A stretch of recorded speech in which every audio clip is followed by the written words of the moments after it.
पिछली कड़ी में हमने चर्चा की थी कि हुमायूं ने बीह सूद पहुंचकर कामरान के विरुद्ध मोर्चा खोला, किंतु कामरान अफगान कबीलों में जाकर छिप गया तथा बड़ी कठिनाई से एक कबीले में घेरा जा सका।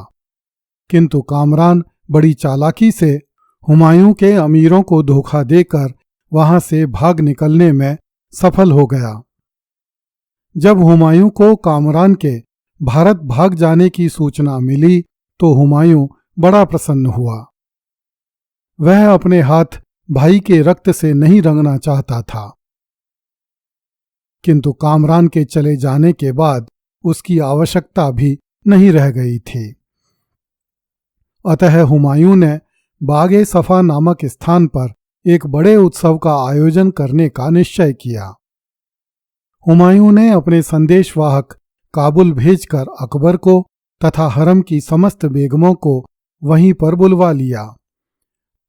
शाही परिवार के आ जाने पर इस विशाल उत्सव का आयोजन किया गया। इस उत्सव में हुमायूं के सभी अमीरों एवं गणमान्य लोगों ने भाग लिया। इस उत्सव के समापन के बाद हुमायूं ने अपने परिवार एवं अमीरों सहित काबुल के लिए प्रस्थान किया।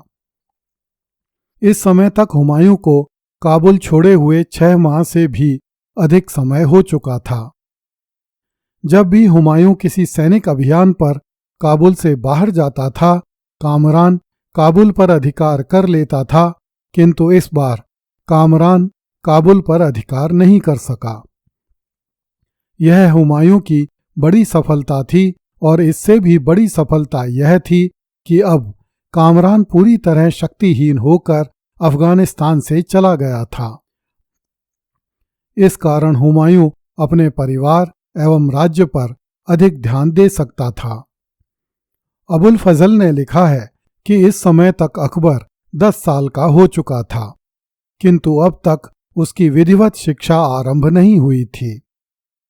विगत 10 वर्षों में हुमायूं लगातार भागता रहा था, इसलिए उसे अकबर को अपने साथ रखने का अवसर बहुत कम ही मिला था।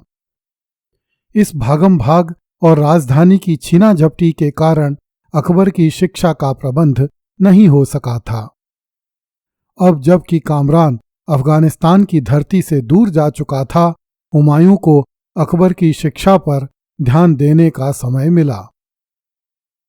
हुमायूं ने मुल्ला जादा असामुद्दीन को अकबर का शिक्षक नियुक्त किया। यह एक योग्य शिक्षक था और अकबर को पढ़ाने का पूरा प्रयास करता था, किंतु अकबर ने शिक्षा प्राप्त करने में कोई रुचि नहीं दिखाई। किशोरावस्था की दहलीज पर पैर रख चुका अकबर पहाड़ी ऊंटों एवं अरबी घोड़ों की पीठ पर बैठकर उन्हें तेज गति से दौड़ाने में अपना दिन व्यतीत करता था। उसके चाटुकार सेवक उसकी तारीफ करते न थकते थे। जब मुल्ला जाद असामुद्दीन अकबर को पढ़ाई लिखाई की ओर नहीं खींच सका तो वह भी कबूतर उड़ाने के अपने पुराने शौक में व्यस्त हो गया। धीरे धीरे अकबर को भी कबूतर उड़ाने की लत लग गई। एक दिन किसी ने हुमायूं को बता दिया कि गुरु चेला सारे दिन कबूतर उड़ाने में व्यस्त रहते हैं। इस पर हुमायूं ने मुल्ला जाद असामुद्दीन को हटा दिया तथा मौलाना बायाजीन को अकबर का नया शिक्षक नियुक्त किया। मौलाना बायाजीन ने भी बहुत प्रयास किया कि अकबर थोड़ा पढ़ लिख ले, किंतु अकबर को अपने शौक पूरे करने में ही आनंद आता था।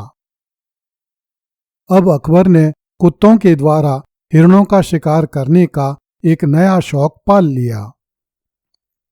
मौला बायाजीन ने हार थक कर हाथ खड़े कर दिए और हुमायूं से कहा कि शहजादे को पढ़ाना संभव नहीं है। इस पर हुमायूं ने काबुल के अच्छे आलिमों, मुल्लाओं, मौलवियों एवं मौलानाओं को बुलाकर उनसे पूछा कि आप में से कौन सा आलिम ऐसा है जो शहजादे को पढ़ा सके। ढेर सारे मुल्ला, मौलवी एवं मौलाना चाहते थे कि वे अकबर को पढ़ाएं, इसलिए उन्होंने अपनी योग्यता के बारे में बढ़ चढ़ कर दावे किए। इस पर हुमायूं ने कागज की पर्चियों पर उनके नाम लिखवाए। जब उन पर्चियों में से पहली पर्ची खोली गई तो उसमें मौलाना अब्दुल कादिर का नाम आया। उसी को अकबर का शिक्षक नियुक्त किया गया। एक दिन बादशाह ने शाहम खां जलाइर नामक एक अमीर को यह देखने के लिए भेजा कि अकबर क्या करता है। उस युग में जिस प्रकार गद्दारों की कमी नहीं थी, उसी प्रकार चाटुकारों की भी कमी नहीं थी। उसने जाकर देखा कि अकबर के रंग ढंग अच्छे नहीं हैं, किंतु वह अपने मुंह से यह बात हुमायूं से नहीं कहना चाहता था। सच बोलने की बजाय वह कोई ऐसी बात बादशाह से कहना चाहता था जिससे वह बादशाह से बड़ा इनाम पा सके। अबुल फजल ने अकबरनामा में लिखा है कि शाहम खां ने बादशाह को बताया कि जब वह शहजादे अकबर के कक्ष में पहुंचा तो उस समय शहजादा पलंग पर लेटा हुआ था। उसके चेहरे पर दिव्य प्रकाश था और ऐसा जान पड़ता था जैसे वह सोया हुआ है, परंतु वास्तव में वह फरिश्तों से बात कर रहा था। इस बातचीत में अकबर फरिश्तों से कह रहा था कि यदि अल्लाह ने चाहा तो मैं संसार के उत्तम भाग को जीत लूंगा और दुखी लोगों की अभिलाषाएं पूरी कर दूंगा। यह तो नहीं कहा जा सकता कि शाहम खां की बात का हुमायूं पर क्या प्रभाव पड़ा, क्योंकि इसके संबंध में कहीं पर कोई उल्लेख नहीं मिलता, किंतु यह तय है कि शाहम खां जलाइर जीवन भर इस बात को दोहराता रहा। अबुल फजल ने लिखा है कि जब अकबर बादशाह बना तब भी शाहम खां इस बात को कहता था, किंतु अकबर को चाटुकारिता पसंद नहीं थी। शाहम खां जलाइर की बात सुनकर हुमायूं समझ गया कि शिक्षा प्राप्त करना अकबर के वश की बात नहीं है। इसलिए उसने अकबर को आदेश दिया कि वह गजनी जाकर अपनी जागीर संभाले। अकबर के विश्वसनीय अतगा खां को भी अकबर के साथ भेजा गया। उसके साथ ही अकबर के समस्त सेवक तथा मरहूम मिर्जा हिंदाल के समस्त सेवक भी गजनी भेजे गए। हुमायूं ने 6 महीने तक अकबर को गजनी में रखा तथा उसके आचरण के समाचार लेता रहा। अकबर के भाग्य से उन दिनों गजनी में बाबा विलास नामक एक दरवेश रहता था। अकबर उसके संपर्क में आया तथा उससे इतना अधिक प्रभावित हुआ कि अकबर प्रतिदिन उस दरवेश से मिलने के लिए जाने लगा।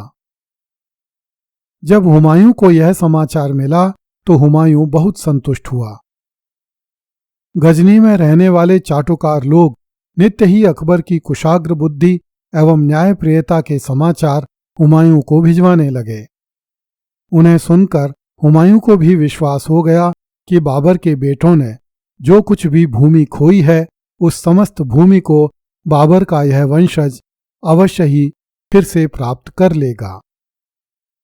6 माह की अवधि बीत जाने पर हुमायूं ने अकबर को आदेश भिजवाए कि वह काबुल आकर बादशाह की सेवा में उपस्थित हो। हुमायूं का आदेश मिलते ही अकबर काबुल के लिए रवाना हो गया। अगली कड़ी में देखिए, औरतों के कपड़े पहनकर भाग निकला बाबर का बेटा। कृपया इस चैनल को लाइक, सब्सक्राइब एवं शेयर करें। धन्यवाद।